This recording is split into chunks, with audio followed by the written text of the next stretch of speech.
Berikutnya yang dihukumkan najis, susu hewan yang tidak dimakan dagingnya. Himar, keledai, dia ada susunya, tapi kita nggak makan himar, keledai ya, itu najis. Sebab hukum susu, hukum daging, kira-kira gitu sama. Oke, selesai 7 yang digolongkan najis ya. Berikutnya najis ainiyah, benda. Apa itu najis aini? Najis aini itu benda, ada bendanya. Itu setiap najis yang ada bendanya, bisa kita lihat, bisa kita pegang, ya. Kita cium ada baunya, ada warnanya. Contoh kalau kotoran manusia itu ada bendanya, ada warnanya, ada baunya. Itu najis aini namanya. Itu najis aini yang ada bendanya. Satu lagi ada najis hukmi, secara hukum bendanya nggak ada. Contoh misalnya, tadi ada najis kencing lah, mohon maaf ya, kencing di kain, kena kain kita. Kemudian entah 3 jam berikutnya, karena disemprotkan minyak wangi di kain tadi, ya, kencing itu udah kering, dicium wangi pula, ya, karena disemprotkan minyak wangi, tapi hukum kain itu masih hukumnya najis. Namanya najis hukmi, ya, karena belum kita cuci. Itu 2 pembagian najis aini dan najis hukmi. Jelas ya? Oke. Pembagian berikutnya najis berat, ringan, dan sedang.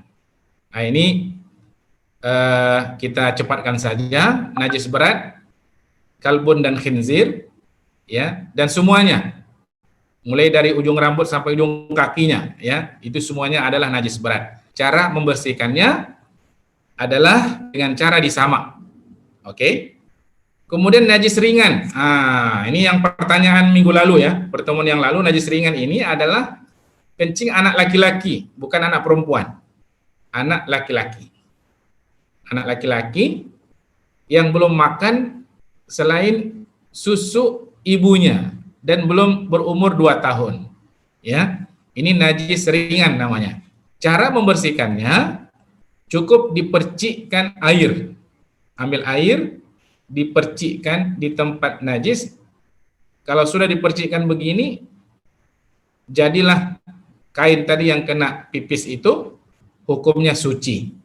Dalilnya, pernah Ummu Qais binti Mihsan, dia membawa anak laki-lakinya yang belum makan kecuali susu, ya, ibunya, di pangkuan Rasulullah SAW, kemudian kencing anak itu. Nabi kemudian minta diambilkan air dan dipercikan oleh Nabi di tempat pipis anak laki-laki yang tadi itu.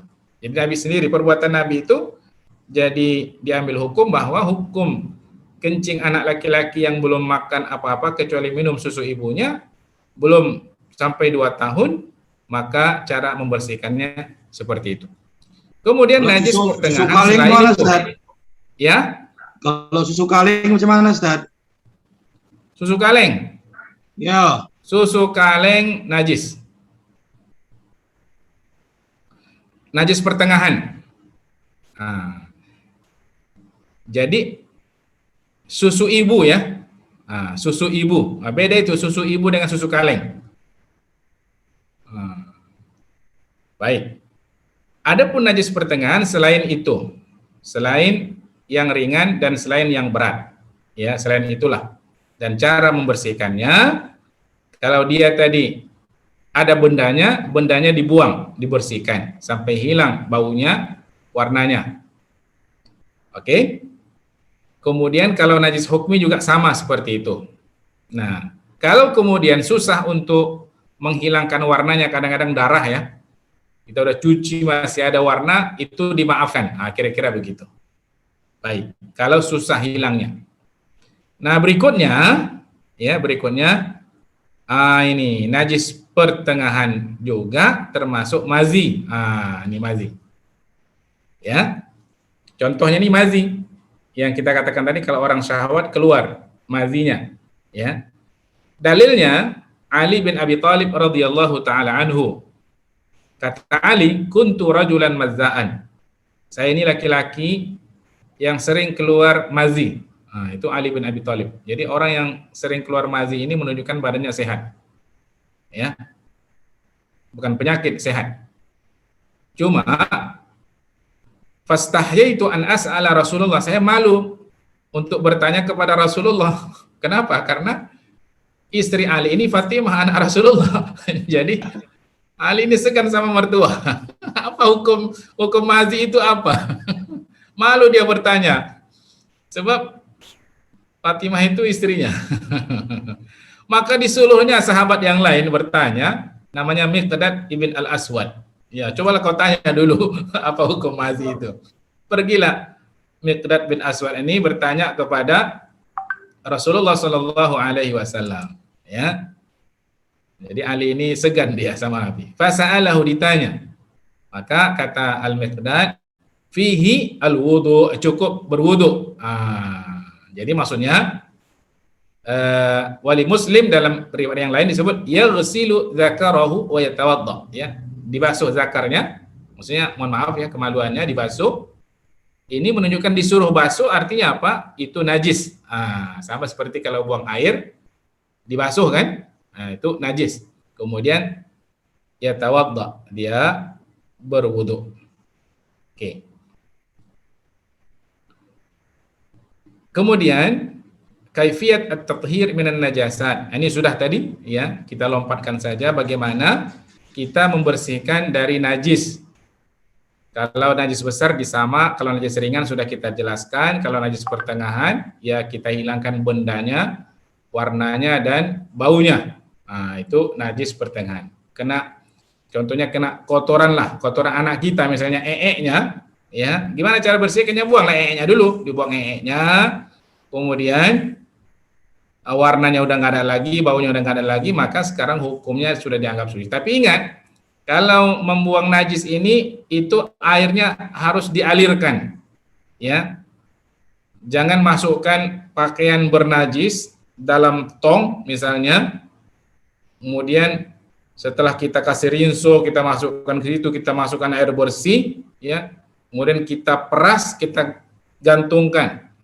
Di dalam tong tadi itu airnya masih ada najisnya, jadi harus dialirkan, diangkat pakaian itu, disiramkan air, jadi airnya biarkan dia mengalir. Itu cara membersihkannya, ya. Nah,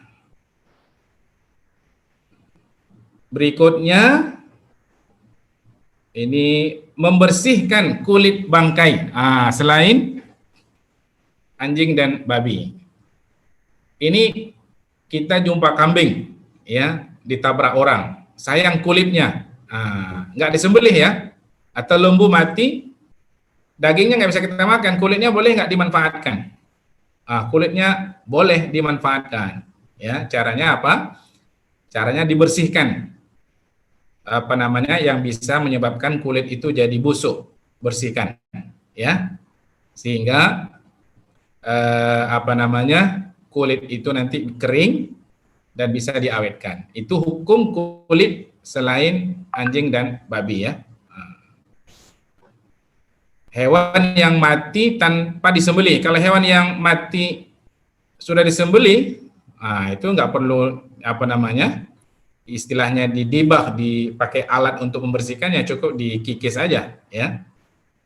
Oke. Nah, berikutnya sebahagian najis yang dimaafkan. Ini najis-najis yang dimaafkan, ya. Kenapa? Karena susah untuk menghilangkannya atau menghindarinya. Contoh, seperti percikan air kencing yang sedikit, yang kita nggak nampak.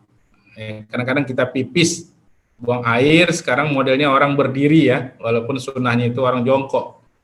Nggak tahu, kita kadang-kadang percik ke celana. Kita nggak tahu, misalnya, mungkin ada yang terpercik, maka itu dimaafkan. Kemudian darah yang sedikit, ya, seperti darah nyamuk misalnya, darah lalat, ya tanpa disengaja, yaitu dimaafkan, ya, atau darah luka, ya, tanah yang ada pada luka itu dimaafkan, ya. Berikutnya kotoran ikan itu dimaafkan, kotoran burung yang sedikit, ya. Kalau kita tengok di Masjidil Haram Madinah Mekah itu banyak kali burung merpati, ya, ada kotorannya itu dimaafkan. Disebut juga di sini kalau misalnya tukang sembelih, ya, ada terpercik sedikit darah, dia mau salat, nah, itu dibolehkan, ya, dimaafkan seperti itu, ya. Darah yang ada di daging, kita masak ayam, ya, udah bersih, cuci, udah mulai agak panas, keluar darah-darah dari tulangnya, hukum darah najis. Nah, sekarang bagaimana darah yang keluar dari tulang-tulang itu dimaafkan, ya. Nah, kira-kira begitu. Kemudian mungkin ada najis di jalan, kalau hujan misalnya, kepercik, kita nggak tahu, itu dimaafkan, ya. Nah, dan seterusnya. Baik. Sudah 9.30. Baik. Jadi pembahasan tentang perkakas dapur dan tentang najis, ya. Ini kalau kita teruskan istinja agak panjang, ya. Istinja ada buang air, ini agak panjang juga. Barangkali nanti kita teruskan, ya, pada pertemuan berikutnya. Baik, itu saja barangkali untuk sementara, ya, kita cukupkan. Jika ada pertanyaan, sekarang kita buka. Dipersilakan. Untuk sementara, assalamualaikum warahmatullahi wabarakatuh.